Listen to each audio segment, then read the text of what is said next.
It's time for Come and Talk It with your host, Michael Cargill, brought to you by Texas Law Shield. Over the last decade, Michael has championed and supported the rights of law-abiding Texans to own and use firearms. He is the owner of Central Texas Gun Works, a veteran of the United States Army, and has achieved national exposure in such prestigious media outlets such as Forbes Magazine, Fox Business News, CNN Money, AOL, BBC World News, Huffington Post, and the New York Times. Cargill vigorously defends lawful gun ownership in this country without regard to party politics. And now, here's Michael Cargill. Good day, Austin, Texas, the live music capital of the world. Let's praise the Lord and pass the ammunition. All right, so it's now SHOT Show. SHOT Show starts this week. That's right. On the, it's Martin Luther King's birthday and SHOT Show. I love that. Nothing about talking about freedom and civil rights. That's right. Having your access to firearms. The Second Amendment will protect all of our constitutional rights. With the second, you can protect the first, the third, the fourth, all of your constitutional rights. And that's what we're talking about. We're talking about the Cargill versus the Department of Justice. The Cargill versus the Alcohol, Tobacco, and Firearms lawsuit. We're talking about if you're a Democrat, if you're a Libertarian, if you're a Republican, you should be in support of the Cargill versus the Department of Justice and Bureau of Alcohol, Tobacco, and Firearms lawsuit. You know why? Because this is not necessarily about guns. This is about government overreach. It's about, an agency within our federal government creating or writing law, and they can't do that. That is something that's reserved for Congress. That's right. You know how a bill becomes law. Someone writes a bill, and then that bill, it goes to committee. It goes to committee, they vote on it, and then it comes out of committee. It goes to the House floor, the Senate floor. It goes to the Senate's respective committee, and then it goes back to the Senate floor, and then it's voted on in both houses, and then it goes to the president who signs it, and then it becomes law. That's how it happens. Not because a agency within our federal government decides to just create or change law because the wind blew to the left or the wind blew to the right. That's not how things are done. And so, the Cargill case is the most important case in our lifetime. This case says that an agency cannot create law. So that means I don't care if it's the EPA. I don't care if it's OSHA. I don't care if it's CDC. If CDC comes out and says they're going to make, shots, mandatory or mask mandatory, they can't do that because they don't have that authority. That's something that's reserved for Congress. OSHA comes out and says, you know what? We're going to ban high heel shoes. High heels, they're bad for your back. We think, they're bad in the workplace. So we're going to ban high heel shoes. If you have any high heel shoes, you're going to have to surrender them to the government. You're going to have to turn them all in. And if you own any, we're going to turn you a felon overnight. That's what we're talking about. OSHA does not have that authority to do that. They can't do that.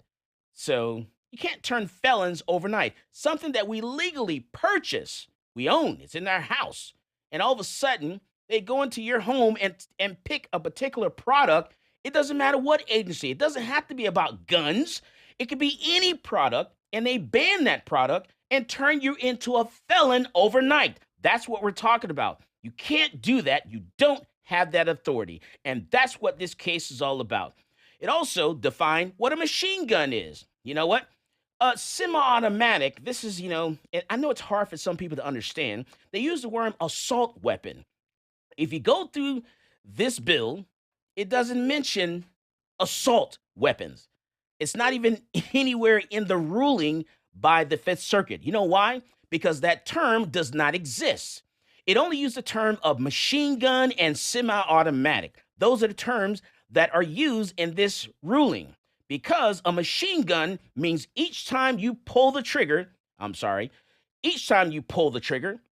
there's multiple rounds. That's a machine gun, or a 3-round burst. It shoots more than one round. That's going to be a machine gun. A semi-automatic means each pull of the trigger, 1 round. That's semi-automatic. Each pull of the trigger, only 1 round fires. That is semi-automatic. So you have semi-automatic handguns, you have semi-automatic pistols, semi-automatic rifles. Those are semi-automatic. Each pull of the trigger, 1 round. Each pull of the trigger, 1 round. For those people that are hard to understand, hard of hearing. A machine gun, you pull the trigger, hold the trigger, it shoots multiple rounds or more than 1 round. That is a machine gun. And a machine gun, you have to go through the National Firearms Act, the NFA process, in order to be in possession of a machine gun.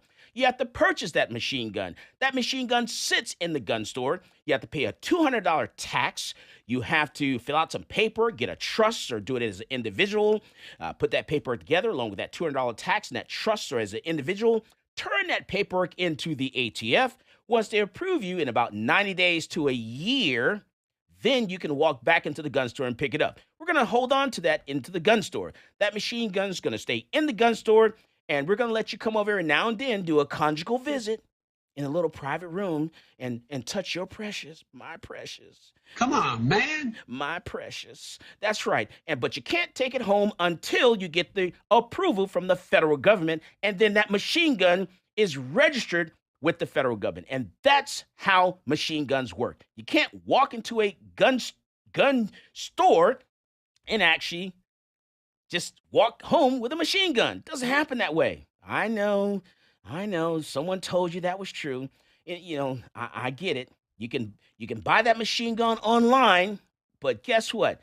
That machine gun's got to ship to a gun store. It stays in the gun store until you fill out all the paperwork, and then in 90 days to a year, you can take it home once you get the approval, and it's registered with the federal government in West Virginia. It's got to be registered.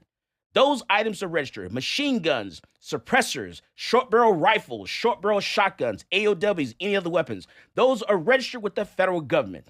And that's how it works. Also, the Cargill case talks about litany. It talks about, you know what? When something is ambiguous, when it seems like, it can go either way, guess what? We have to side with the citizen. Then when we have doubts about it, it needs to go to the tie goes to the citizen. That goes to me, Michael Cargill. And that's what this case is all about. You can't regulate because you're not a government. You're not Congress. You cannot create law. It gives a definition of what a machine gun is. It talks about litany. You know what? We're going to go to the SHOT Show. We're going to the SHOT Show this week, and we're going to merge with Gun Owners of America. We're going to talk with the NRA. We're going to talk with the people that actually made and sell just every firearm in this nation, and we're going to merge together, and we're going to be a united front. You know why? Because the Cargill case is the Bible. It is the law of the land. It is the case that sets precedence of how we're going to fight the ATF and stop them in their tracks. This is Michael Cargill, and you are listening to Come and Talk It. Peace, this is Maj Toure. You're listening to Come and Talk It Radio with Michael Cargill. And yes, I didn't take my blood pressure medicine today, so I might bust a blood vessel. I'm in the mood today. You gonna learn, somebody gonna learn today. Dang.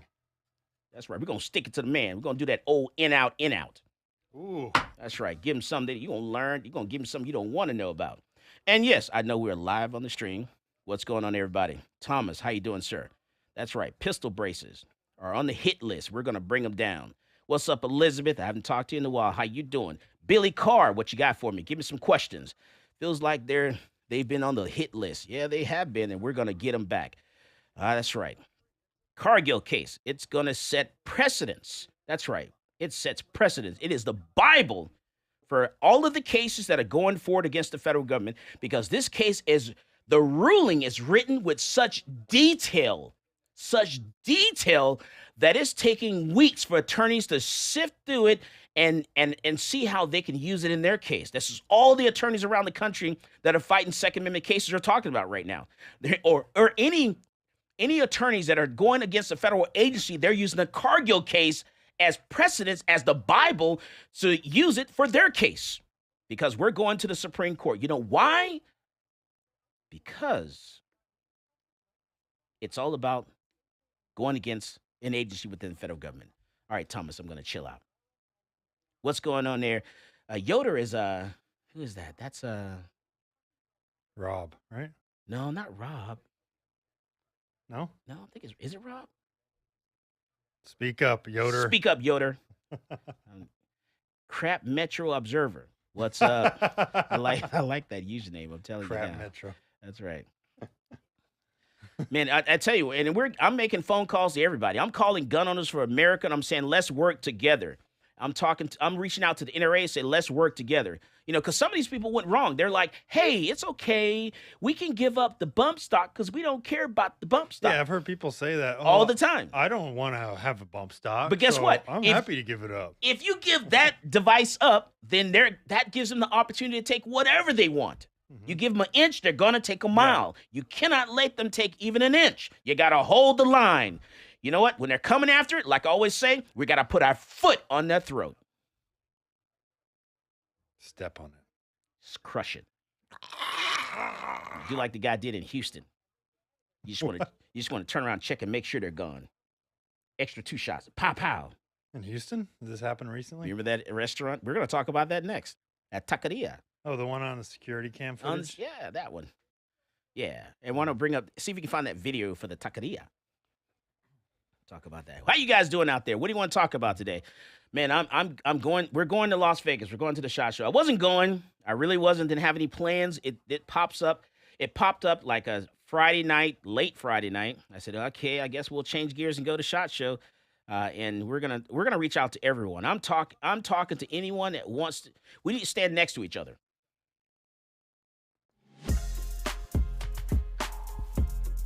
Welcome back to Come and Talk It. And now here's Michael Cargill. All right, we're talking about standing together with all organizations against what's happening right now with the ATF.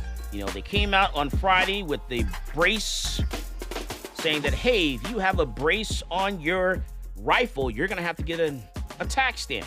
Got to get it registered. They're going to turn millions of Americans into felons overnight. What if you didn't hear about it? What if you don't know about this? You're not keep it into the know. You're off the grid. You're not on social media. And all of a sudden, you get stopped by police or interaction, and you have a brace on it. You are a felon, and you didn't even know. That is insane, crazy. I mean, how can you do that? That's not the American way. It is now. No, this is the new America, Michael. No, absolutely not. Billy says, I used to say that I don't care about bump stocks BS until Michael educated me on the need to fight for all gun rights, not just the ones that directly affect me. And that's right. When it comes to, a lot of people, we're talking about that during the break. A lot of people are talking about, back then, you pull up some news stories. You can pull up some news stories where the NRA said, hey, they were in lockstep with, at the time, President Trump in banning bump stocks. And I was like, no. Because if you do this in the route that you're doing this, then it's going to create precedents for them to do whatever, take anything else. Right. And they got sucked into it. They got tricked by the ATF. ATF says, hey, Mr. President, let us do it. Let's do it in the way that we want to do it. So that way, guess what? They're playing the long game. They're playing chess while all the other idiots are playing checkers. ATF says, let's play chess. Hey, Mr. President. Hey, NRA. You guys want to give up your bump stock? Give up your bump stock, and then what will happen is, we'll just take those away. Once he moves out of office, guess what? Next. And did you know every bump stock that was sold came with a copy of the letter from the ATF? Preach. When the bump stock makers actually sent the ATF a sample. Preach. The ATF sent them a letter back saying, no, this is not a machine gun. This does not classify as a machine gun, because it's only 1 shot per trigger pull, so this is a totally legal item. That's right. They send you a copy of that letter with every bump stock that they sold. That's right. And explain to the American people why it was actually legal. And it was actually bump stocks. We actually got those under President Obama, under that administration. So just think about that. Let all that stuff soak in. Yes, we can. I don't care what's behind your name if you're the president of the United States. I don't care if it's a D, it's an R, it's an L, it's a G. I don't care. I have tunnel vision. My vision is the Second Amendment. You know why? Because if I have the Second Amendment, I can protect all of my constitutional rights. All of them. The 1, the 3, the 4th, all of them. The 5th, all of my constitutional rights as long as I have the second. And that's why it's Martin Luther King's birthday. It's all about civil rights for me. It's all about educating you because you have the right to protect yourself. Civil rights, this is what it's all about this weekend.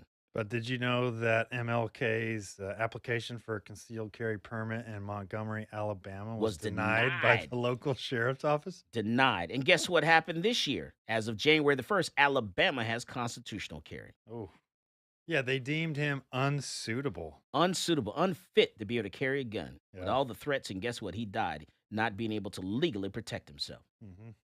Sad situation. Just sad. But you know what? We're going to take this fight. We're going to rally the Second Amendment community. We're going to the SHOT Show this week. We're going to talk to everyone. We're going to convince everyone we need to stand shoulder to shoulder. This isn't about, whose stuff is bigger than someone else's.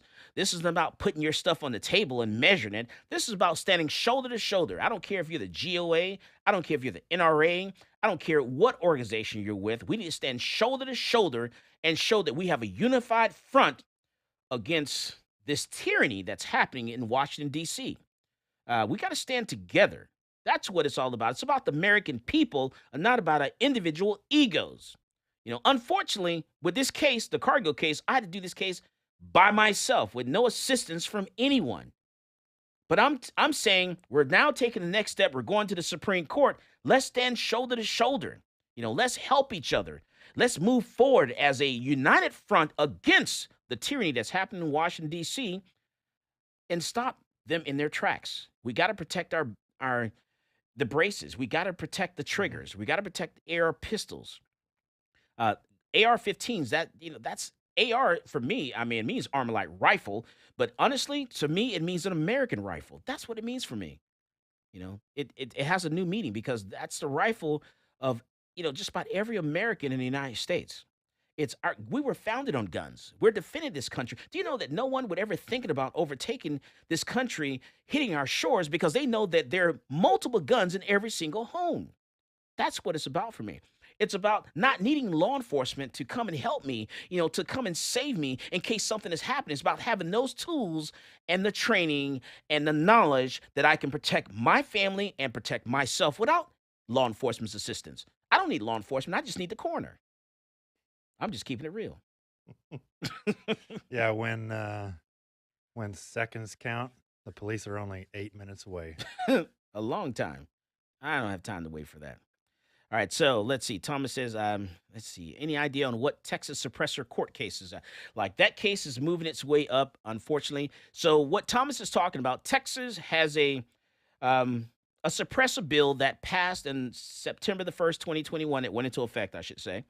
And that means that if you have a suppressor that is made and owned in Texas, you own it, it's made in Texas, it's stamped made in Texas, you should not have to go to the NFA process and get a tax stamp in order to take possession of it like a machine gun. Unfortunately, the ATF came back and said, we are aware that the state of Texas has passed a suppressor bill. Unfortunately, suppressors fall under the NFA Act. And so, therefore, you have to get a tax stamp and go through the process and pay the tax, the $200, the application, and get it registered with the NFA. And even if you own the parts and the pieces, you are committing a felony by owning the parts and the pieces. So the state of Texas has filed a lawsuit against the government, the ATF. And so we'll see what happens with that. Yeah, and when they did that, they actually so there's a Form 4, which is where you buy a suppressor from a company, and there's a Form 1 where you make your own suppressor and you send them the Form 1 and then you register it that way. And during this time, they actually did mass denials of Form 1s. They would not approve any Form 1s at all. Yeah, that's right. And you know what? We do have, we're this fight that we're doing. It's a hard fight. We're having to travel around. We're having to go to different. We're going to travel around the United States. We got to travel back and forth to D.C. We're going to travel to quite a few places and talk with a lot of different people.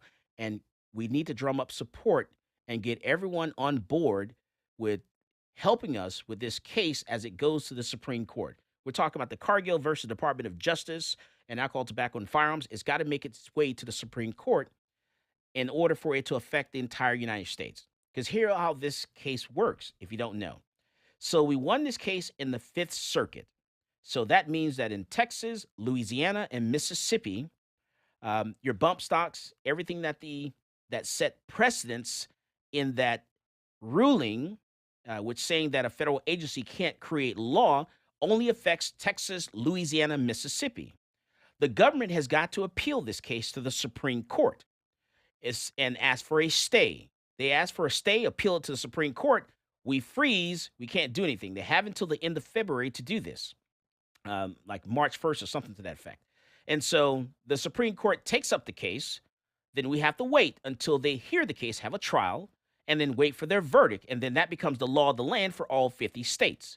If for some reason the Supreme Court refuses to hear the case and sends it back, that means that what the ruling is in the Fifth Circuit will stand only for Texas, Louisiana, and Mississippi. But we know this case is, I'm pretty confident, 99% sure that it's going to go to the Supreme Court. And we're going to see how the Supreme Court rules on this case. We're talking about setting precedents. We're talking about making change. We're talking about standing together with a united front. I'm calling out gun owners of America. I'm asking for your help. I need your assistance. I'm calling out to the NRA, the National Rifle Association. I need your help. I need your assistance. 911. Michael Cargill is asking for your help. My phone lines are open. You know how to reach me. GOA, please call me. NRA, please call me. I'm asking for every gun association in the United States. Please call me. It's very easy to reach Michael Cargill. Just call Central Texas Gunworks. Call me up, ask to speak for me, and I will talk with you. Please call me. Now's the time for us to stand together with the united front. And we got to fight this case because, I understand, let's set history aside. I understand how some people thought that, bump stocks weren't important, but it honestly wasn't that important to me, but it was important to the fact of what was happening because I thought it was a travesty that an agency can walk into your house and actually confiscate something, destroy it, and actually ban it. And that is something that I could not stand for. And that's why I stood up and I fought. I've been doing this for 20 years, been educating people and talking to students at different college campuses around the country, around the state. I enjoy what I do, and we need your help. We do have a Give, Send, Go page, We come back from the break. We're going to give you that link because it takes money to do this fight because we have multiple cases, not just the one case. We have 4 cases that are moving forward, and we need your help. This is Michael Cargill, and you are listening to Come and Talk It. Hi, this is Stephen Williford, the Barefoot Defender. I get my global gun news from Michael Cargill at Come and Talk It. It's givesendgo.com/Cargill. It should pop up. All right. How you guys doing out there? I know we're in the commercial break. We are still live on the stream. Also, if you have any questions that you want to call in, you can definitely call in to us, and we will answer your questions as well. Our call-in number is 512-643-5483. To my people that are listening on the stream, that is 512-643-5483. Definitely give me a call because I like to hear from you. I like to talk to you. I like to know that I'm not talking to a bot. I'm talking to a person. Yeah, call us. Don't be shy. Don't be shy. Call me up. We don't bite. We don't bite. Hard. Come on, man. Oh, my goodness. Man, I tell you, everyone's all shaken up about this brace thing. The ATF released this ruling on Friday, and I've been on phone calls. Like before the show, I was actually talking to SB Tactical, the owners of SB Tactical. Oh, you talked to them?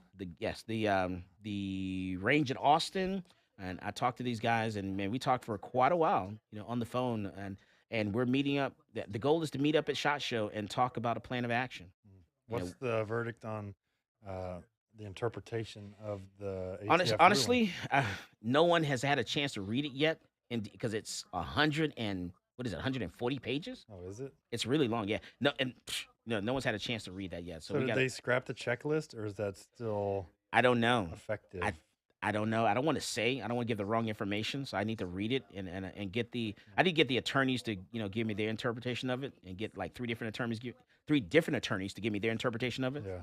and then I'll be able to talk about it. Because it's a lot of information. So I want to get that info from the attorney. I want to talk to Edwin at Texas U.S. Law Shield. I want to talk with the attorneys at NCLA. I want to talk to the attorneys at TPPF, Texas Public Policy Foundation, because we deal with 3 different law firms here. All right.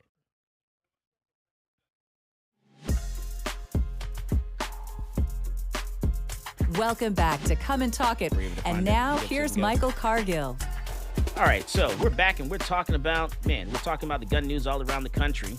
I do want to put out our page there that we're trying to raise funds on. That's the Give Sin Go /Cargill. That's givesingo.com /CARGILL.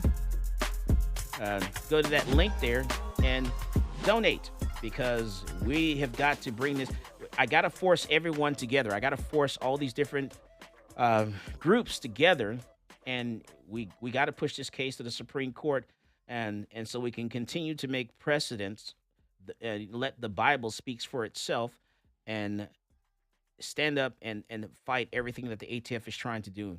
And they know that it's coming because they change gears a little bit.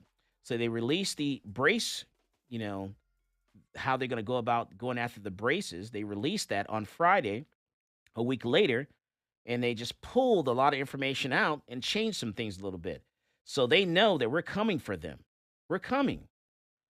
So we're gonna need some help in order to to do this fight. Gonna need you, because we're working with 3 different law firms around the country. We have multiple cases that are going around. So we have the bump stock case. We also have the case where we're suing the state of New York. A lot of people don't know about that. I'm actually in a lawsuit against the state of New York. That's Central Texas Gunworks. It is National Shooting Sports Foundation. It is Glock. It's Smith & Wesson, Davidson's, and it's several other manufacturers and distributors that I can't remember right now. We are suing the state of New York because the state of New York says that if I sell a gun, whether it's a Glock, a Smith & Wesson, here in Texas to someone, and that gun ends up stolen from that person, that gun ends up in New York and used in a crime, they can come back and sue the manufacturer and the gun store. And so we're I'm tired of being on the offense. I want to, I'm sorry. I'm tired of being on the defense. I want to be on the offense when it comes to this stuff. I don't be on the defense all the time. Oh my goodness, here comes a shot. Shields up, red alert. It's time to start firing back, firing shots at them, keeping them on the run. And so that's what we're doing. We're playing chess. We're playing the long game here. We're not playing checkers. So we filed a lawsuit against the state of New York to go after them for what they're doing. We're not waiting until, they bring criminal charges against us or civil charges against us. We're suing them first, and we're going to get this shut down. We're also going after the DOJ in the alcohol, tobacco, and firearms because they say, hey, you know what? Gun stores, if you make, these little small paperwork errors, we're not talking about errors where a prohibited person gets a gun. We're not talking about that. That's criminal. If a prohibited person gets a gun, I'm committing a crime. We're not talking about those. We're talking simple paperwork errors where if, someone walks into the gun store, they fill out that little box that says county. Instead of them putting in the county, they're putting in the country, and you do 10, 15, 20 of those. But, mind you, you actually did, 5,000 transactions, but you only made like 5 mistakes of those. They will shut you down. Oops. We're talking gun stores that are been together for quite a long time. So we're fighting against that. We filed a lawsuit against the federal government, the ATF, the Department of Justice, to, stop that. And that is Michael Cargill versus DOJ and ATF again. We also are working on a couple other different lawsuits. I can't mention in detail just now. I'm working with other people, so I'm waiting for them to come on board. and then I can tell you about those. But we're working on several different lawsuits. We're trying to, shut things down, and we got to protect.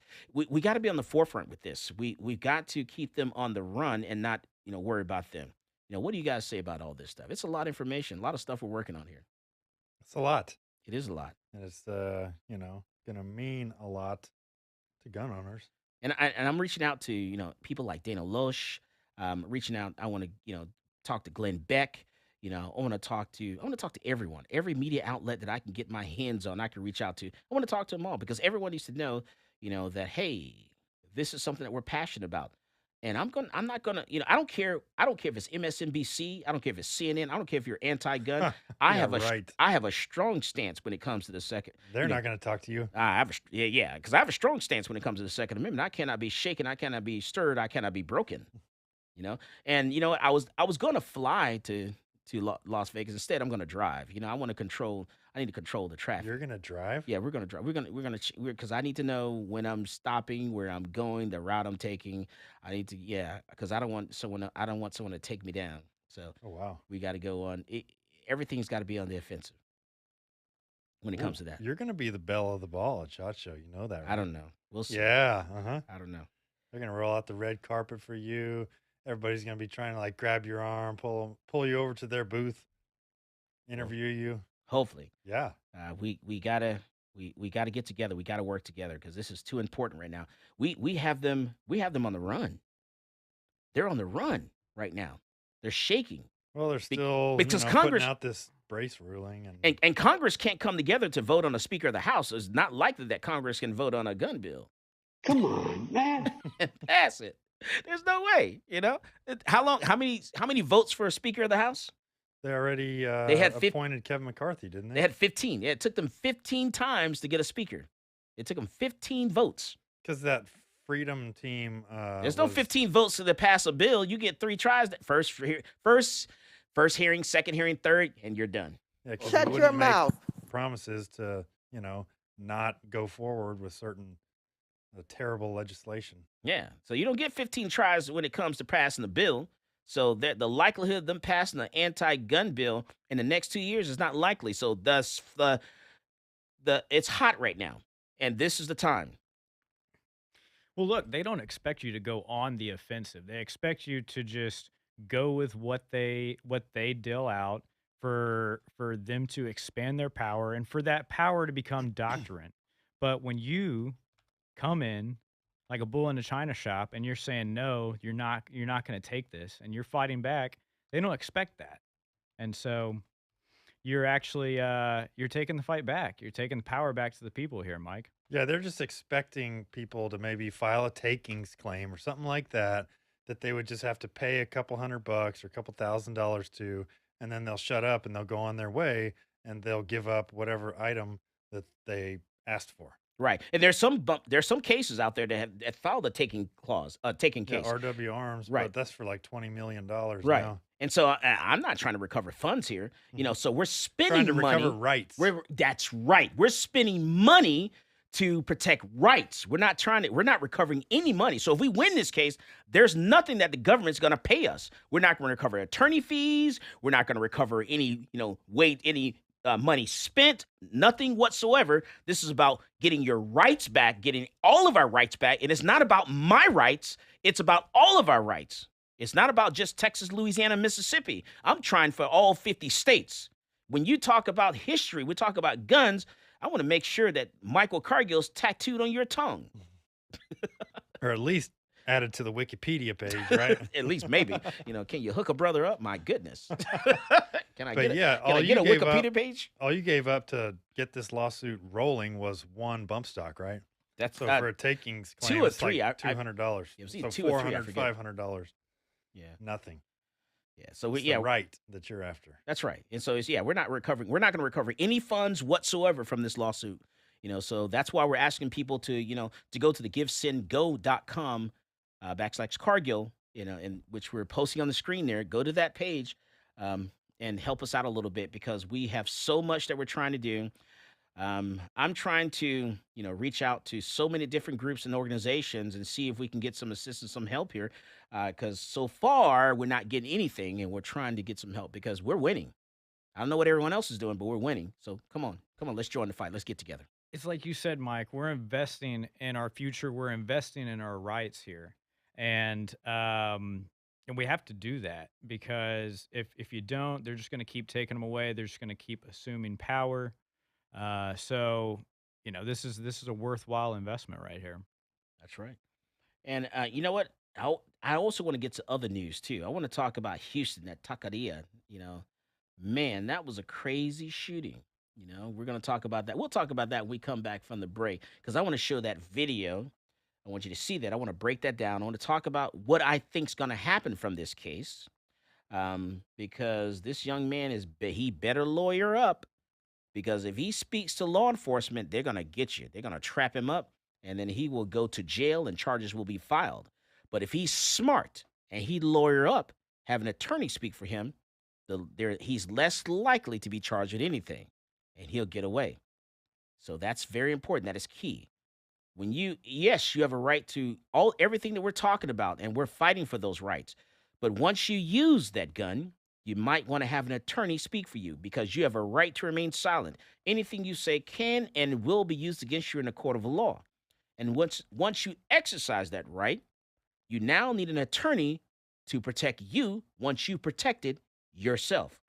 So we come back, we're going to talk about that Houston Taqueria, that shooting that everyone's talking about around the country. I also want to go down to New York and talk about their New Year's Eve machete because we didn't talk about that. I want to talk about the California micro stamp. In the world's all that about?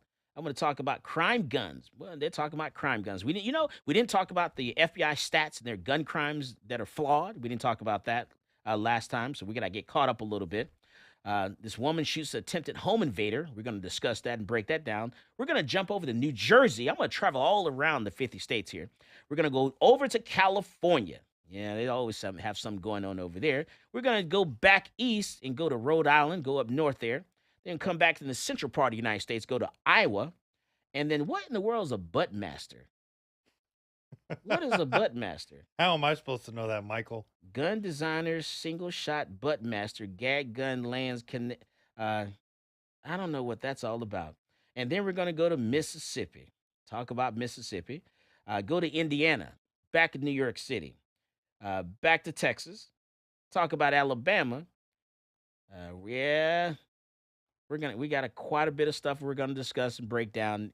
But the next time we come back from the break, I want to talk about Houston, Texas, boy. Houston, Texas. We're going to talk about that and break this video down. Talk about what you should do, what you shouldn't do. And was it excessive force? Was it justified? Could it be what you say to the police when they question you? We'll talk about that. This is Michael Cargill, and you are listening to Come and Talk It. This is Coley on Noir, and you're listening to Come and Talk It with Michael Cargill. Handheld little pen gun things. Oh yeah, we got to reach out to Coley on Noir too when we get down there as well. He'll be there. Yeah, he'll be there. I'm going to reach out. I'm open to talking to everybody. Everybody's gonna want you. And if I don't talk to someone, that means they ran away from me because they're not in it for the fight. I'm just telling you now. So if there's somebody I don't talk to, they ran the other direction because they weren't in it for the fight. They're just in it, to raise money for themselves. Because I'm reaching out to everybody. We all should be in this fight together. We're even talking to Yao.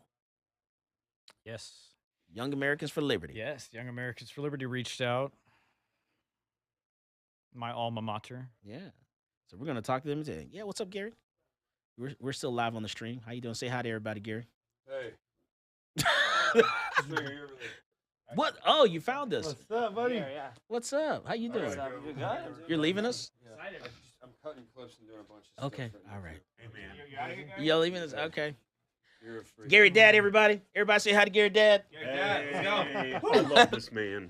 All All right, you take care, man. Yes, sir. See you guys. All right. Bye. Put the headset on? Yeah. That we can hear. And the microphone close to you. We got to talk about. Oh yeah, we got to talk about some Austin stuff. Oh, you're trans, Alex. I see on your shirt. Those are my pronouns are vax and vaccinated. Oh my goodness. Part of being trans is you get to identify as whatever you want, without fear of judgment. And I identify as someone who's had 3 shots and 5 boosters, even though I've had 0, and that's why I made this shirt. That's epic. And that's the thing too. Like there's a real war in the trans community, and like nobody should judge you for what you put in your body, or more importantly, what you refuse to put in your body. Not even Pfizer, not Moderna, and definitely not the World Economic Forum. You'll own nothing and you'll be happy. Eat the bugs. I'm excited. It's for the planet. Cricket protein bars. Yeah. Hey, Jeffrey Epstein's friends want you to wear a mask and get vaccinated. What's the problem?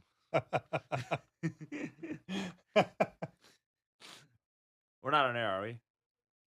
On the stream, but not on air. All right. Should be back shortly. Okay. Well, get serious when we get on air. Looking jacked, dude. You've been working out? Been training? Man. Yeah, well, I've actually been lifting a lot. And rolling? I've been rolling when I can, but we have a gym in our house that we bought. So I've just been trying to get 2 compound lifting sessions and circuit training in a week. So. Oh, nice. Yeah. It's paying off, man. Dude, I've had to also when I've been giving these city council speeches, get assaulted. No, I would imagine people would get so pissed. No, actually, the school board, people get really mad when I go to the school board meetings. Yeah. But the city council, nobody cares, right? I actually am gonna have to start bringing somebody to film me at all times at the school board meetings because it's getting a little wild. Like I always get yelled at. Can we by run some- that Houston video? Get some good content, I'm sure. Yeah, I'm always getting I've gotten yelled at by parents the past 2 Round Rock meetings I've gone to. I guess they want their kids to get indoctrinated.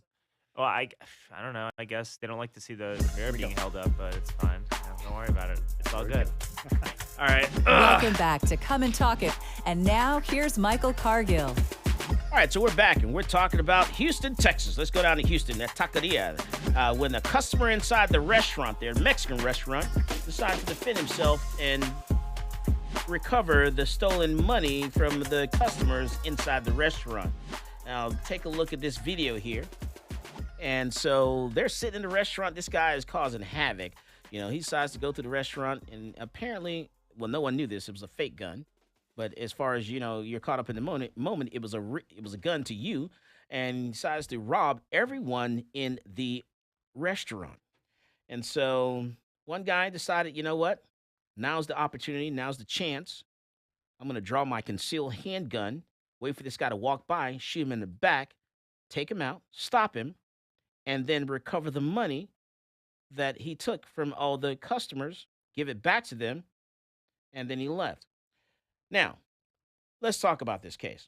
All right, so in Texas, there is a statute in Texas that talks about if someone takes something from you, they rob you, whether it's robbery or aggravated robbery, you can actually, use force or deadly force to stop them, to recover your property immediately after in fresh pursuit. Which means that he's justified in shooting this person in the back while he's walking away because he had taken all the money from the customers inside the restaurant.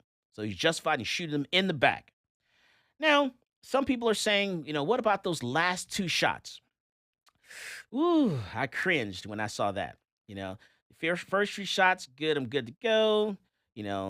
But the last 2, man, I kind of cringed. But guess what? He listened and he lawyered up. So he actually contacted an attorney, and he had his attorney reach out. Now, mind you, he fired those last 2 shots. When you see that, I cringed, and then he left the scene.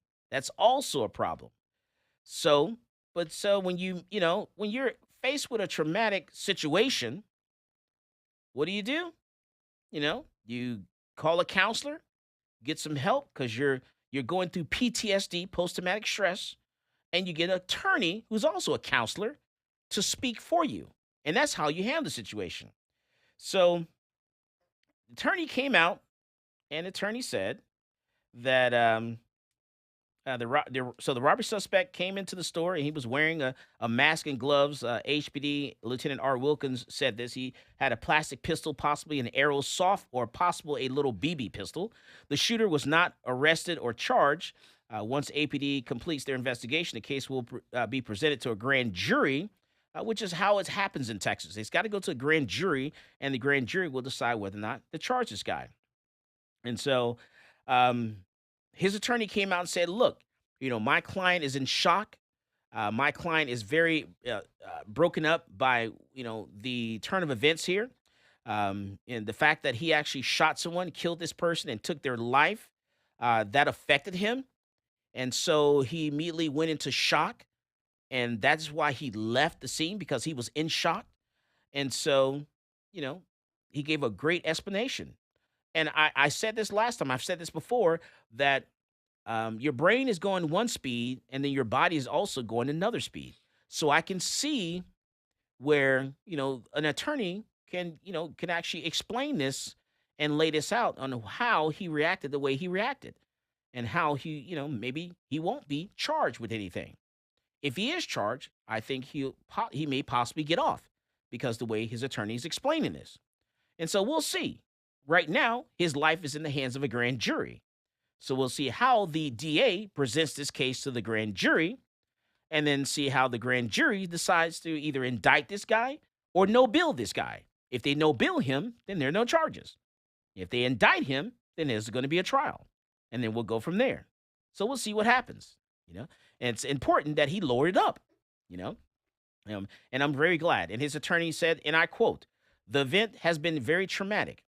Taking a human life is something that he does not take lightly and will burden him for the rest of his life. For that reason, he wishes to remain anonymous. Due to the overwhelming coverage, we ask that the media and the public respect his privacy."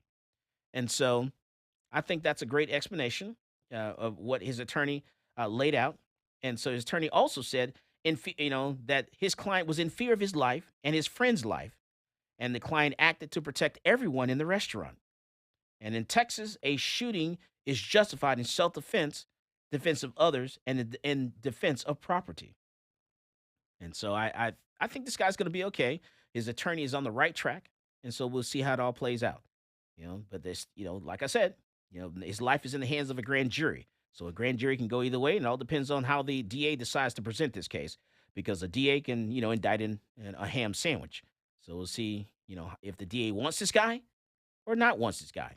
So we'll see how it all plays out. What do you guys think? Yeah, I mean, you were talking about those last two shots, right? Yeah, I cringed. I was like, oh, Jesus. Just stop the threat, and then you got to stop, right? I cringed. When I saw that, I was like, oh. So describe that to listeners.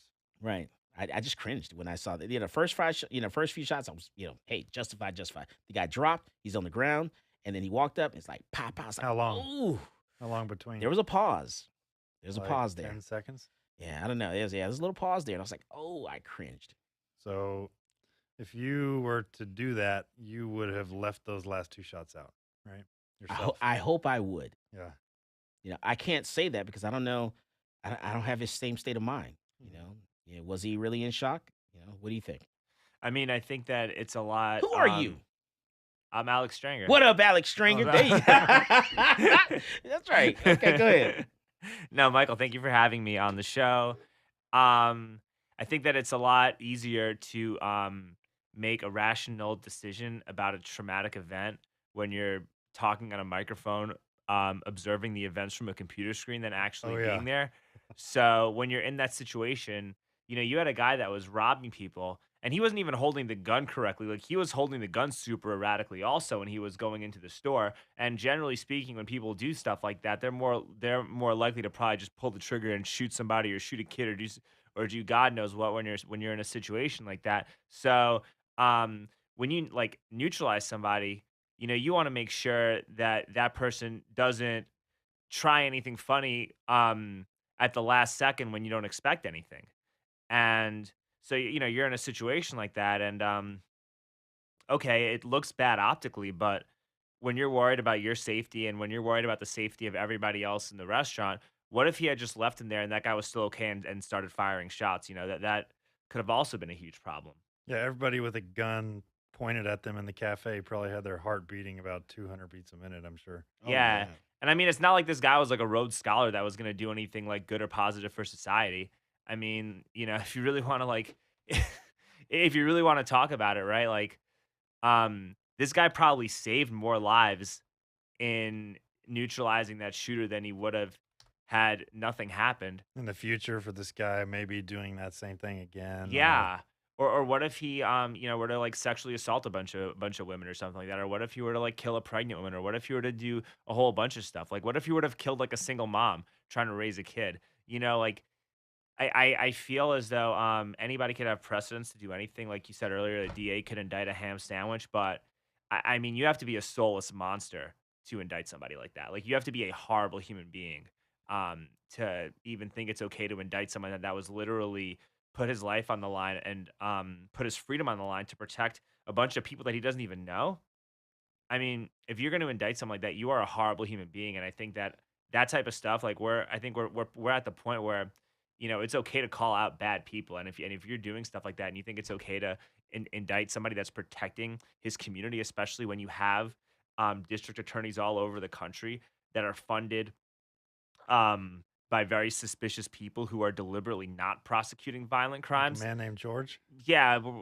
Yeah. He who shall not be named, because we're trying to not go into any Voldemort. Yeah. We're not trying to go into anything that could be construed as a conspiracy or whatever. I got He's like 92. I got you know strict instructions from Gary to lay No off some- conspiracy. Yeah. That was me. I started that, okay. Either way, though, you do have district attorneys that are you have an epidemic of district attorneys throughout this entire country that are not prosecuting violent crime, and they are leaving people like him to have to defend themselves. My name And is they're Jose also- Garzan. I'm humbled to be your district attorney.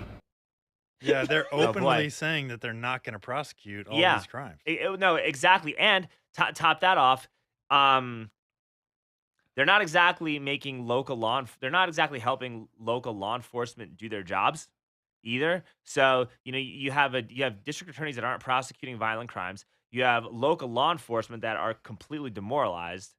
And so it's a breeding ground for this type of behavior. And the only way to stop this type of behavior is if you're seeing like consequences to that action. And then for the DA to in turn indict the person for defending himself and everybody else when you're deliberately making it impossible for the people in charge of protecting you to do their job. Yeah, like if the DA indicts this person, he's a horrible human being.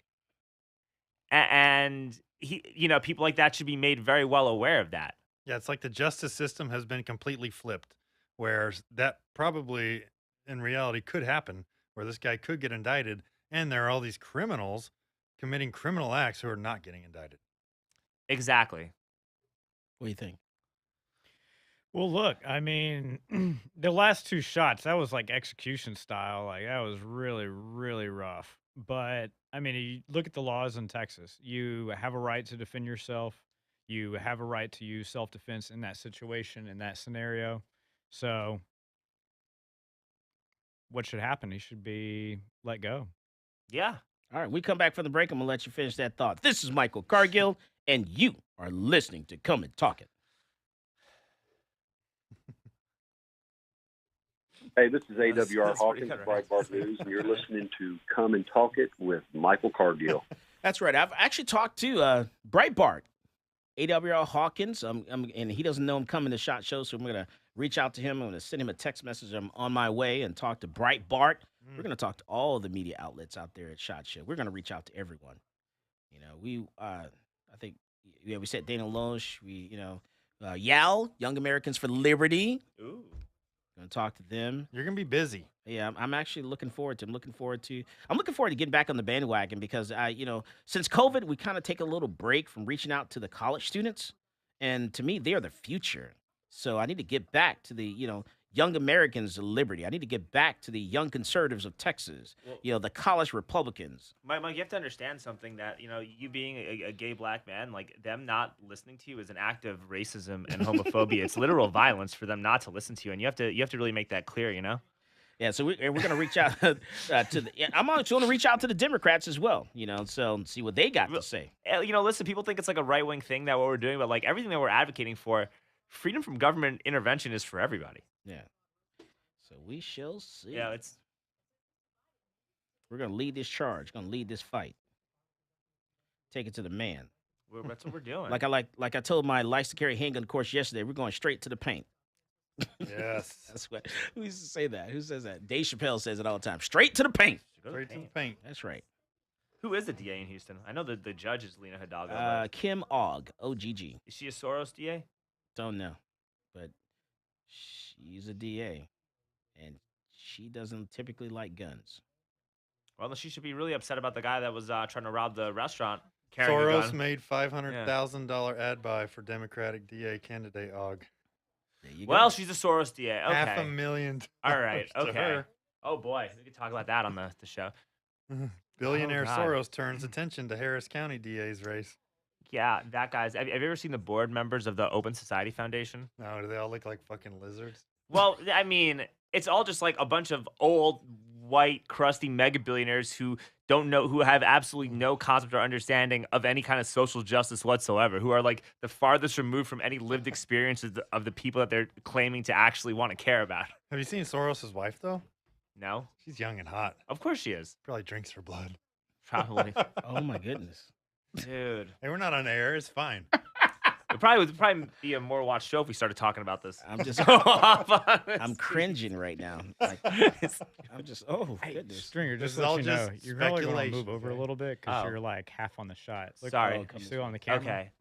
Look at the camera. In All right, front my of you, bad. It'll be good. I hope I was good when I was talking. No, you're but- good. I just want to make sure you'll be good. you know? All right. I hope that was good video when Yeah, I. it's right there too. You All should right. see it right in front of you. It's just right here. Ah, cool. Yes, sir. So I was probably like halfway. Yeah. So that's what I'm saying. Yeah, All you'll right, be good right well, there. That's a good position. We want to see your pretty mug, okay? Yeah, So man. Yeah, make my sure that this is t-shirt. not getting covered, and your t-shirt. Ooh. Yeah. I'm monitoring, so Huh? I'm monitoring so we can see. Cool. There we go. Yeah, you're looking good. Excellent. Yeah, here's a view if you want to see it. Oh, this is really good. We look good. Is it still are people like watching us right now? Mm-hmm. Interesting. Yeah, we go on YouTube. During commercial break. But they're not listening to us right now. Yeah, Yeah, right now. Ah. Yeah, we're live on the stream. Oh, we're right on now. YouTube right now, so they're hearing everything. Yes, The YouTube everything you audience say. here. Oh wow. We're good. Fuck, shit, damn, bitch, motherfucker, everything. Wow. Interesting. Okay. Yeah, bitch, motherfucker. Billy. All right, Billy. Yeah, bitch, motherfucker, goddamn shit. Okay. All right, I'm good. You guys hear that on Facebook? Can't say that. I got it out of my system. I feel better now. Welcome back to Come and Talk It. And now here's Michael Cargill. All right, so, man, we're talking about Young Americans for Liberty. I'm excited because I'm going to talk to them this week. I got to get back to my college campuses. I want to get back. I was saying this during the break. I want to talk to my college Republicans. I want to talk to young conservatives of Texas. I'm going to go to Texas Tech University. I need to get back to University of Texas. I need to get back to Texas A&M and talk to all the student groups and go there multiple times. We need to get back to teaching gun law classes, on these college campuses, on the campuses, because you know why? These young minds, we got to mold them to where they graduate and become attorneys. They become clerks. They become judges. They become aides working for state reps and state senators and U.S. congressmen and U.S. senators, and become clerks that work in the Supreme Court. Just everywhere around the country, every branch of government, and that's how we're going to make this change happen. I'm really excited. I want to talk. I need to get back to that. I haven't done that since 2020, COVID. And now we need to get back to that. And that's what we're trying to do. So we're trying to get around. We're trying to build this momentum. We're trying to build warriors. I need warriors. I need young minds, to stand up and stand with us and fight with this case and move it forward, because we need to work the social media. We got to work, everything. It takes an entire force to move forward, to move the minds of this country, to fight for all of our rights. And that's where it's going to start with Young Americans for Liberty. I like that. Yeah, we got to get the young people out. We got to make sure they're trained up, they're educated. We got to turn all those people, like you said, into law-abiding, gun-owning, firearm-carrying citizens all around this country, preferably in Texas. That's right. It's always the same people that commit the same crimes over and over again. Anyway, they're repeat offenders. Because when you look at the stats and the numbers, convictions are not really that high. When you look at any particular conviction, but the jump from year to year, that's a whole nother story. Unfortunately, unlawfully carrying a weapon, convictions increased in Texas in 1 year over 500%. That's sad, but we can fix that. We can come back from that because we can get back to education and get back to, getting people to come to class and learn the law. You don't have to get a license. You don't have to get a piece of paper or anything like that. But you do need to take a class and learn what the laws are. Don't let someone talk you out of coming to class. Either come to me on the front end or you'll come to me on the back end. You'll be court ordered if you don't come. There have been plenty of those. Yeah. I like to tell you after the fact. Yeah, thanks. You're welcome. Really appreciate it, Mike. That's what I'm here for. I wait till after they're finished and I say, "Oh, by the way." By the way, Yeah. this guy And we get accidentally discharged a firearm. That's why he's here. Oh, I forgot to tell you, buddy. And it's funny because every class there's always some really big story that someone has. It's just like, ooh, that makes you cringe. This past weekend, yesterday, we had someone in class who, how can I say this? Okay, without telling too many details. All right, so I had someone come to class, and there was a particular shooting. Screw it. There was a particular shooting in our parking lot. Remember there were the guys that were fighting that were coming out of the bar, and they ended up in a little argument in the parking lot. Happened a couple of years ago. Was one of them?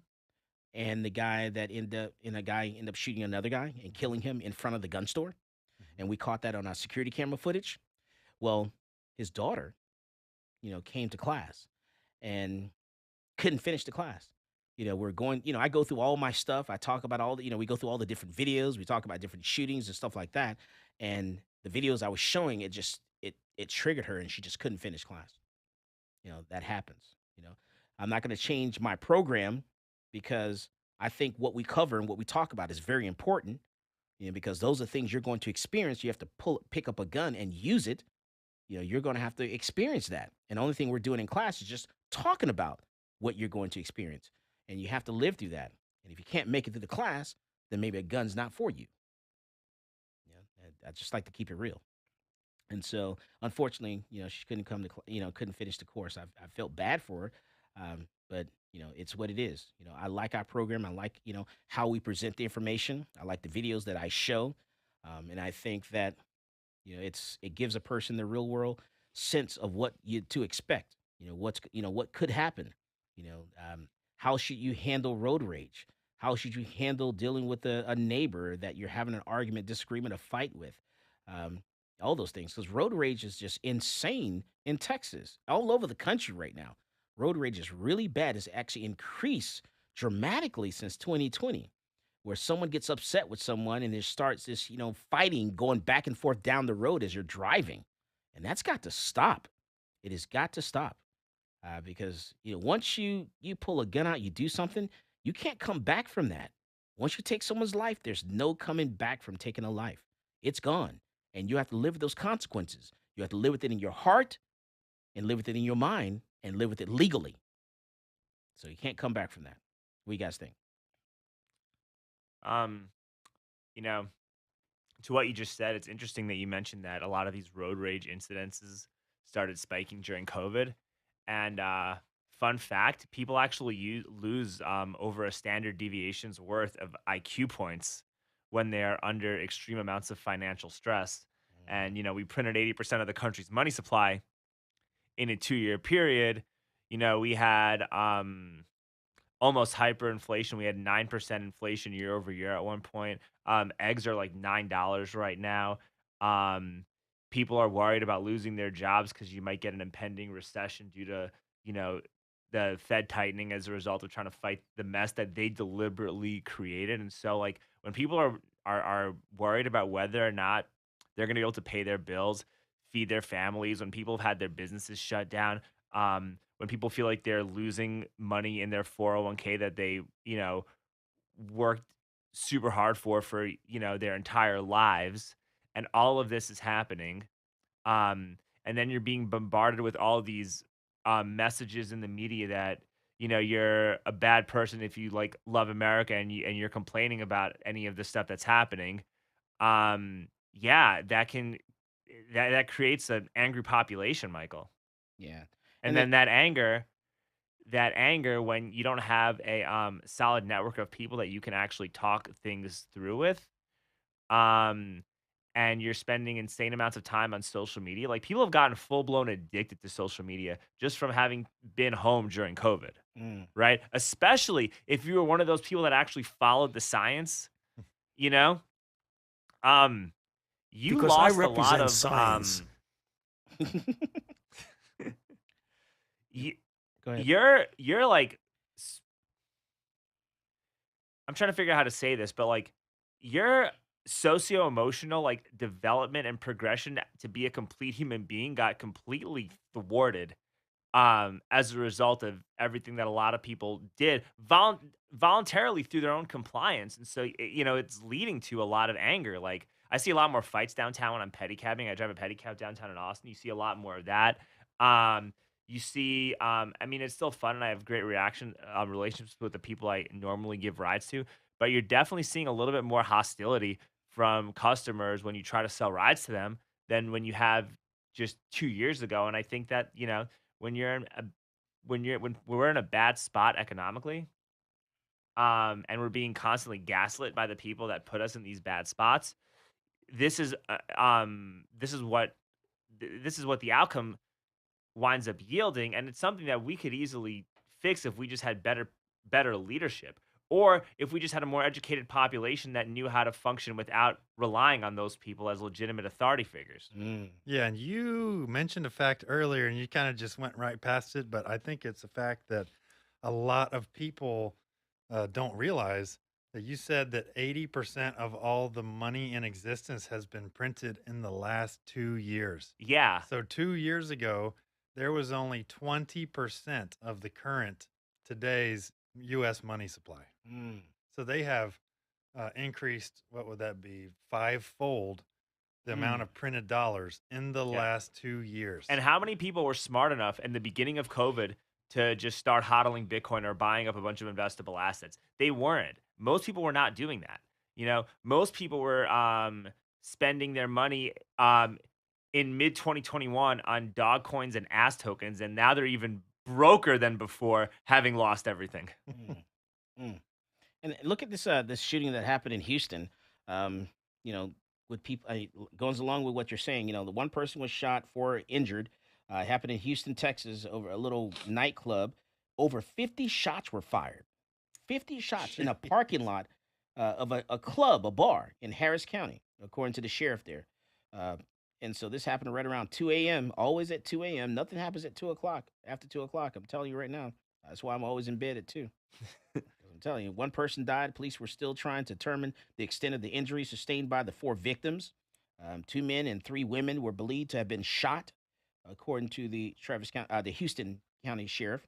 It looks like over 50 shots were fired, which is a very scary situation considering there's mobile food trucks and the number of patrons that were outside at the time when this all took place.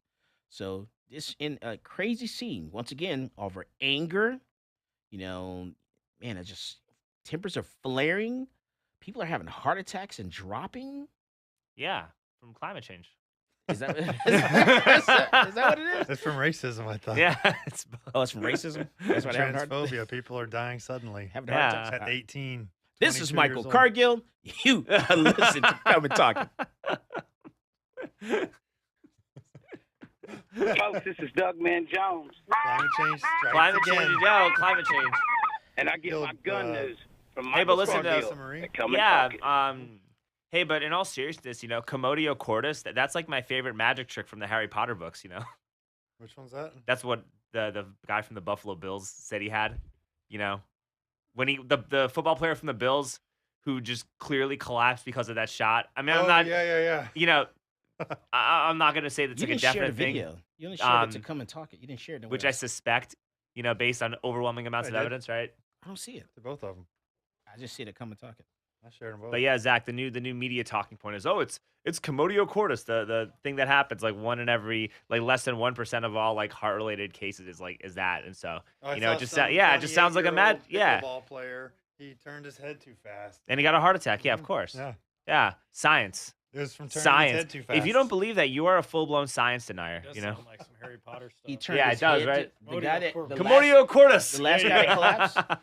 There's like this young guy that he collapsed on the pickleball field or the court. They say he turned his head too They said fast. He turned his head too fast. So he knocked himself out. It's also video games. No, he. So he caused a he concussion. took the vaccine and it caused him to have some kind of like stroke or something, and it was actually climate change. Yeah. Climate They change. come up with all kinds of stuff. Do you Meanwhile- follow Garbage Human? Yes. Yes. Yeah, dude. There's some great stories that they highlight on there. Yeah, I follow those guys. Oh my goodness. My dream is for one of my videos to one day be featured on that page. I'm scared that cis men will sexually exploit and objectify me.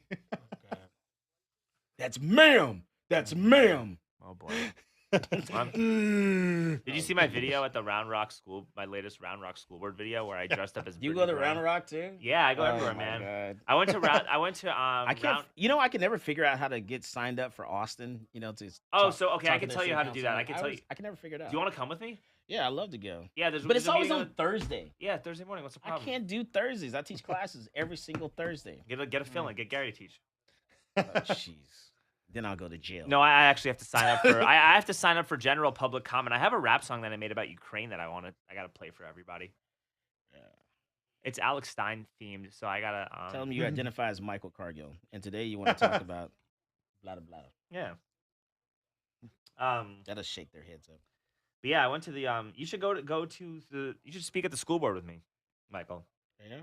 About what? And whatever you want. Teachers should be able to carry guns in Austin. Whatever you want. I went to Round Rock and I asked if I could play basketball for the Round Rock Lady Dragons.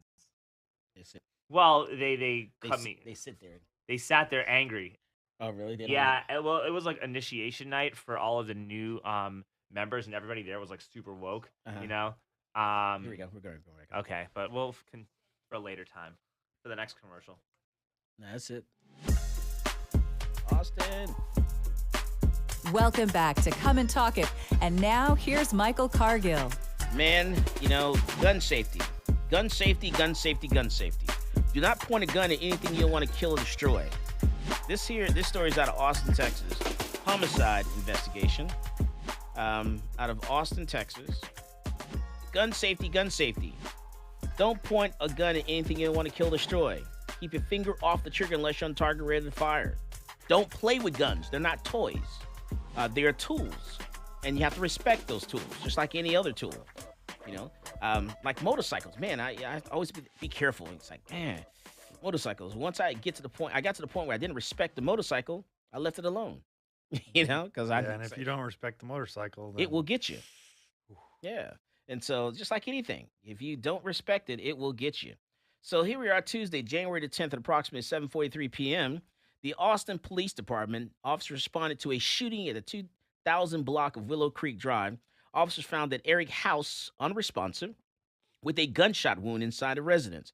He was taken to a hospital where he later died.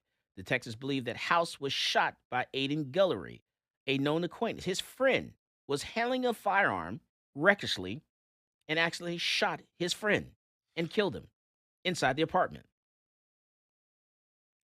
Sad. This happens all the time. You got to respect firearms. Don't blame guns. Don't come after my guns. I don't hear anyone in someone's family talk about guns are bad, because this guy is an idiot playing with the gun in the first place. Whether there's alcohol or drugs involved, I do not know. But if you don't respect firearms, they'll get you. You don't play with guns. You don't point a gun at anything you don't want to kill or destroy. And so don't blame the gun. Blame the idiot, Aiden. He's our idiot of the week. 21 years old. And his life is done at 21. Just let that soak in. And I tell you, what you guys want to talk about? Because we got a few minutes left. We'll talk about whatever you want to talk about. I want to talk about the latest thing Alex has done. Go ahead. You went to like a rep's office? Oh didn't you? yeah, I did. Uh-oh. Yes. What did you do? Tell us about that. Okay, so What state rep? his name was Charlie Guerin. Okay, don't know him. Okay, go ahead. Charlie Guerin is a rhino, and if you don't know what a rhino means, it's a Republican in name only. Okay. So basically, here's the backstory. So I was at the state capitol Tuesday and Wednesday, kind of trying to get acquainted and broaden my horizons to get a better understanding of what's going on here, because I think everybody should if they have the ability and the resources too, right? And so what they had was they had a vote on who the Speaker of the House was, right? And they also had votes on what the rules were going to be. Okay. And one of the a big reason why Texas has, as you know, has a supermajority of Republicans controlling the entire legislature. But it's kind of funny that nothing really gets done to actually preserve or cement or solidify any of the basic freedoms and liberties that Republicans claim to campaign on, or that come with just living in the United States. And I saw firsthand why. And one reason, one of many reasons, is the fact that your Republican speakers will appoint Democrats to chair important committees. And so if you try to make like a law, right? So let's just say hypothetically, I don't want my 5-year-old kid taking puberty blockers, right? And we're gonna and we should make a law to ban like puberty blockers for children. Or I don't want to be forced to get to have to get a vaccine a vaccine that doesn't even really work very well to be able to keep my job or to be able to go into a restaurant and whatnot, to not have to use a passport. If you have like depending on who the committee chair is, the person who's chairing the committee can just kill that bill off of whatever procedure they deem necessary before the representatives have a chance to even vote on it. And what's happening is our Republican Speaker, Dade Phelan, has a patented history of appointing Democrats just like that. And I hate being partisan, but this is just what it is right now. This is what the Democratic Party's become. They're the party of lockdowns, the party of mandates, or the party of stifling the internet. They're the party of sexualizing your kids. It's unfortunate, like that's where they are at this moment. But I digress. Okay. A Democrat chair could very easily just kill that bill for whatever reason, and our Republican Speaker will has had a patented history of appointing Democrats to chair legislative committees. And one of the Republican Party of Texas's, the RPT's platforms, one of their 8 platforms was to ban Democrat chairs. And a lot of legislators and lawmakers claim that that's what they wanted to do. And so there was a representative named Brian Slayton who's awesome, and he kept putting out amendments to try to ban Democrat chairs, right? And this guy, Charlie Guerin, kept issuing point of order after point of order after point of order. And it wasn't just the Democrat chairs. Like, he had an amendment that saying that all chairs had to actively denounce Marxism and communism, and just stuff along those lines. And this guy, Guerin, who claims to be a Republican, was just walking up, and he's like 75 years old, and it was painful for him to walk too. You could see it, and he was just walking up to the floor, just killing the bill every time. Every time he was just there, killing the bill. Actively fighting for them damn Democrats. Well, actively fighting to make it so we actively fighting to help Texas fulfill Klaus Schwab's vision of what he wants the United States to be, for lack of a better phrase. Okay, so anyway, I decided that the next day I was going to go into Guerin's office and show my appreciation, right? So I go into his office. I'm sorry if I'm like going on a rant, but I like to try to get the details, So I go into his office and I was like, "Hi, Charlie. I just wanted to say thank you for really thwarting the MAGA agenda, and blocking the amendment to allow Dem chairs." And so he comes up to me. He's like, "Oh, well, it was a poorly written bill, and this and that." And I said, "Well, listen, Charlie, that's not the point. The point is that I have a trans kid, and my 5-year-old son is in the process of transitioning, and we know you haven't fathered any children." Yeah, that I know of. Okay, just checking. Oh my goodness, okay, good. But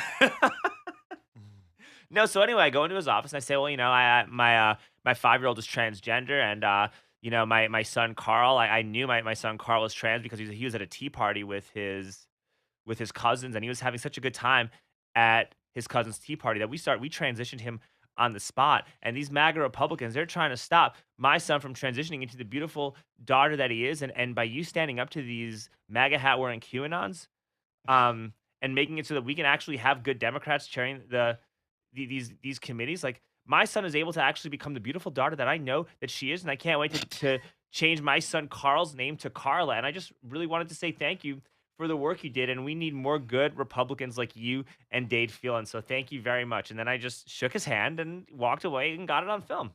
And what was his reaction? Well, he just was actually he was actually engaging. I don't know if he knew that he was being messed with or not. He didn't know you were joking. I don't think he had a clue. Goodness. He was just like, he's a boomer. They need age limits for these representatives, right? Term limits. They need term limits. They need age limits. Like, you need age limits for sure. Like, if you're gonna be dead soon, you shouldn't be making legislation for the future of humanity. If you're gonna be dead in the next 10 to 15 years, it doesn't make any sense. Yeah.